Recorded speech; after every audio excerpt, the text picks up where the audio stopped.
வெந்து தணிந்தது காடு. மாட்டு பொங்கலுக்கு வணக்கத்தை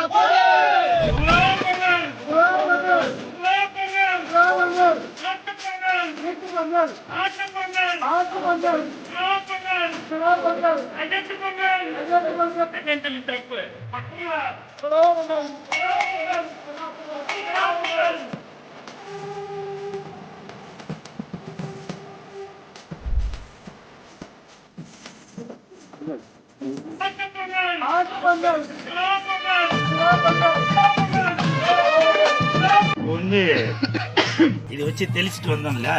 இது வந்து திருஷ்டி போகிறதுக்காக. ஏன்னா நாங்களாம் நிறைய ஜல்லிக்கட்டு மாடு வச்சிருக்கிறதுனால மாட்டுக்கும் திருஷ்டி இருக்கக்கூடாது அப்படின்றதுக்காக தான் இதை வச்சு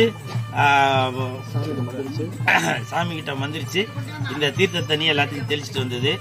உங்களுக்கும் உங்கள் குடும்பத்தாருக்கும் பொங்கல் வாழ்த்துக்கள், மாட்டு பொங்கல் வாழ்த்துக்கள். வெந்து தணிந்தது காடு. மாட்டு பொங்கலுக்கு வணக்கத்தை பொங்கலா பொங்கல், பொங்கலா Pongal, legend Pongal, legend Pongal, legend Pongal. 2026 அனைவரும் நல்லா சந்தோஷமா சீரும் சிறப்போட